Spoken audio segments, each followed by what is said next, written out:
Just 3 days after scoring his first NFL touchdown, Cowboys defensive end Marshawn Kneeland is dead. 24 years old, took his own life in an absolutely tragic series of events. And in this video, I want to talk about Marshawn and what happened and what we know, but also I want to expand this and talk broader about men's mental health because it is Men's Mental Health Month in November of 2025. And I believe, and I really wholeheartedly am seeing this everywhere, that men are struggling more than ever. They're not asking for help. They're not seeking help. And it's just a tragic situation that this can even happen in our world.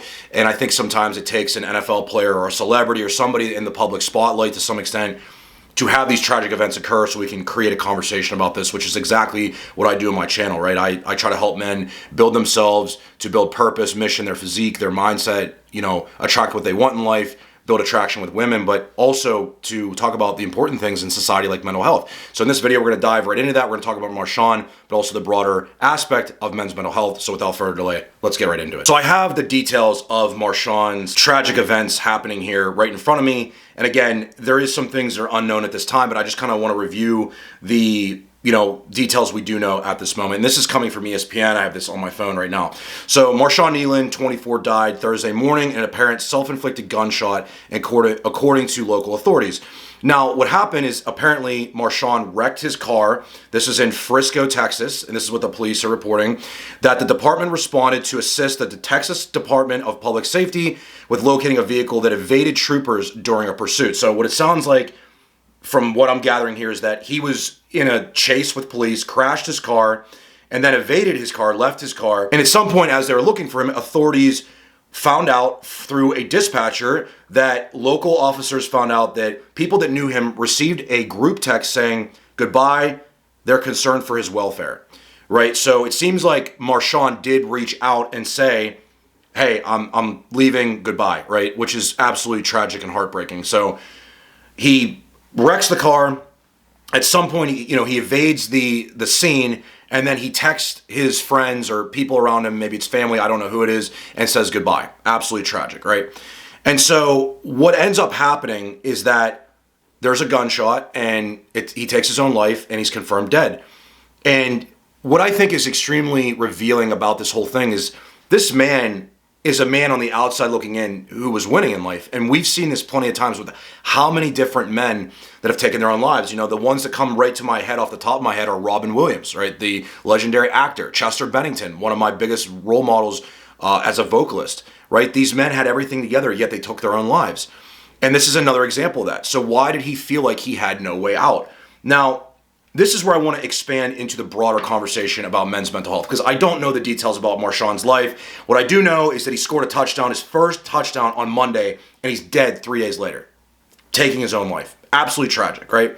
What I can tell you is that men's mental health is a silent epidemic that is absolutely destroying our country and the United States specifically. Now, men's mental health around the globe is definitely suffering, but in the United States specifically, which is where I live, it's an absolutely tragic state of circumstances for men today.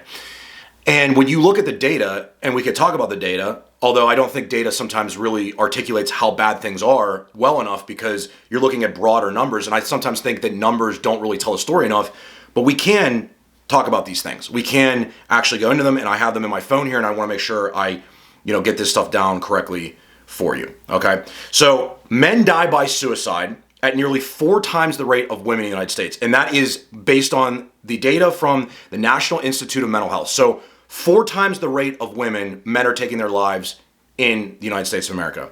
Men make up half the population, roughly 50%, right? But they account for nearly 80% of suicides, which is astounding, right? So that's a disproportionately high amount of men that are taking their own lives. Many men who die by suicide had no diagnosed mental health condition, and this comes from research that's done by UCLA. Men are far less likely to seek help, get diagnosed, or get treatment when they struggle. This is because, in my opinion, the reasons we see this, like, for example, the data point that's really revealing to me about men who take their own lives, many of them don't have any diagnosed mental health condition. I don't think that's because men that are taking their own lives don't have mental health problems.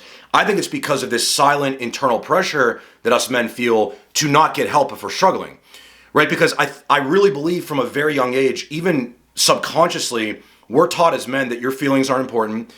How you feel doesn't matter, right? That you need to toughen up and just go through life and build yourself and all these different things. And yes, to some extent, those things are true. What is abundantly true in all of this is the men that need the help the most don't get the help. I myself have sought therapy in the past. I still see a therapist every once in a while, okay? The reason I got therapy is because in 2020, in the height of the COVID pandemic, I walked into my friend's apartment after not hearing from him for 3 days, and I found him dead on the floor from a drug overdose. Now, as you can imagine, that was an extremely traumatizing event. I have PTSD. I went through, 3 years of intensive therapy to work through that trauma, okay? And even to this day, it still affects me, to be honest with you. It still affects me, but I've learned to manage it. I learned to go through it and to, find the solutions that worked for dealing with that trauma. Now, when I look back on that event, the day that it happened to me, that night I called a therapist. I knew somebody whose son had died in a car accident, and he had been seeing this therapist, and he was one of my clients actually. And I reached out to him and was like, hey man, I had a tragic event happen today. Can I get a reference for the person you've been seeing? So I went and started seeing this woman, and I saw her, like I said, I've seen her on and off for 5 years now, and it's made a dramatic difference in my life.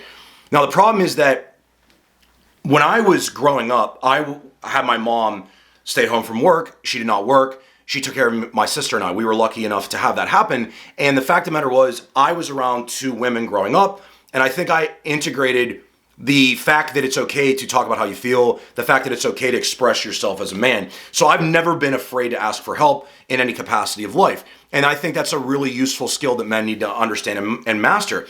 And beyond this, I want to say that in some capacity, I've had a relatively large following on social media for probably the last 7 to 8 years, okay? I have 20-some thousand Instagram followers. I've been in music projects that have done well, etc. So I've had some level of following. And what I can tell you in that is that a lot of men are deeply afraid to share when they're struggling because they think it makes them look weak.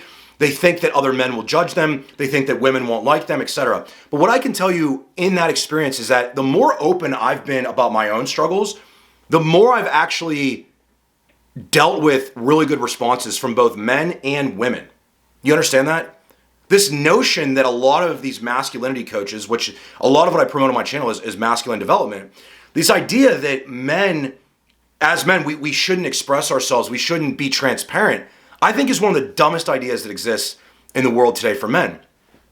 And I really think it's that conversation that is going around that keeps men like this, like Marshawn or other people that we know, from seeking help. Like I said, I don't know what happened to Marshawn. There had to be something in that accident and that, being chased by police that was just catastrophic, that he felt like, the world was ending for him. But what I do know is this man was functionally playing as an NFL defensive end literally 3 days before that. Literally scored a touchdown.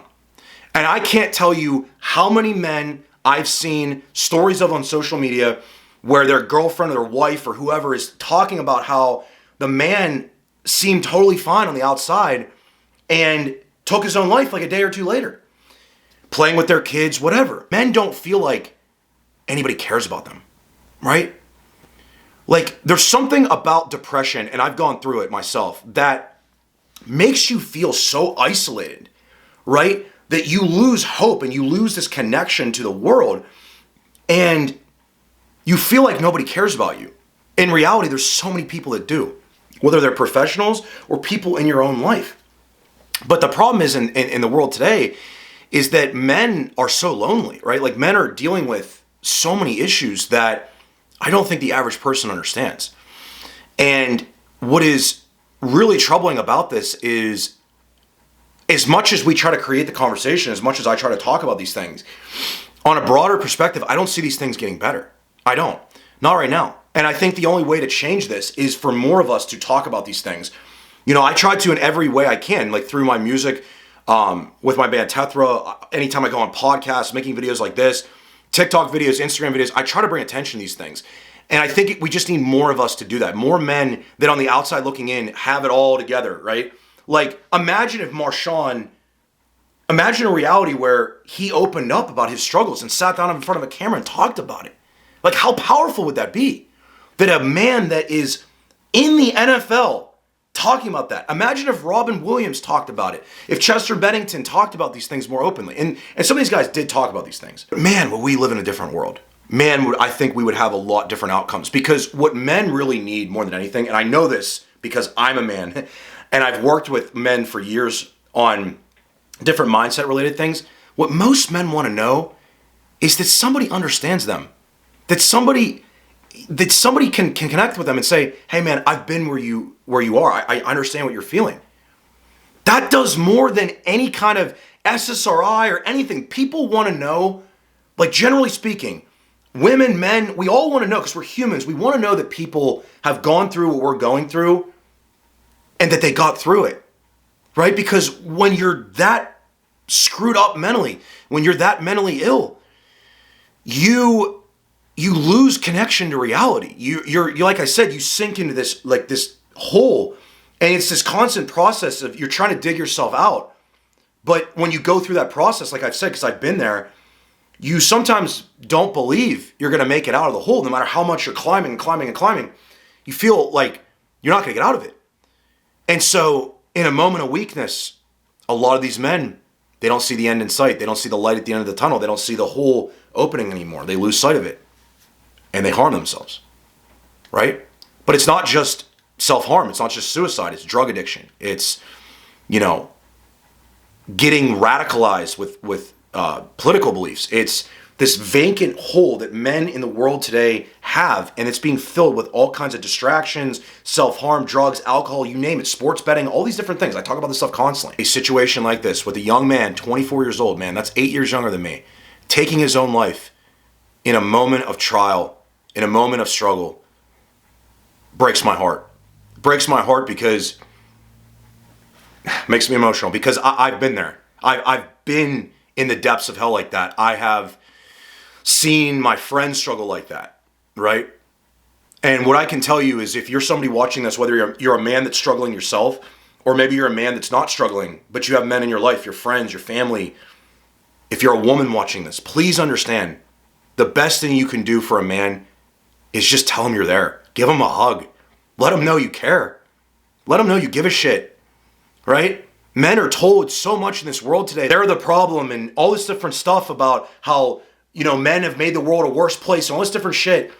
And then the men that are struggling, when they hear stuff like that, it's devastating, right? I'm not saying that's what contributed to Marshawn's death, right? I don't know those details. But what I can tell you is that this has opened an ability for us to have this conversation. And like I said, it's Men's Mental Health Month. How many more Men's Mental Health Months do we need to have before we start making real changes on this stuff, man? It's devastating. So thank you for staying with me in this video. If you enjoyed it, please give it a like. Let me know in the comments what you think about this whole situation. Make sure you subscribe to the channel. I will see you guys in the next video. Take care of yourselves.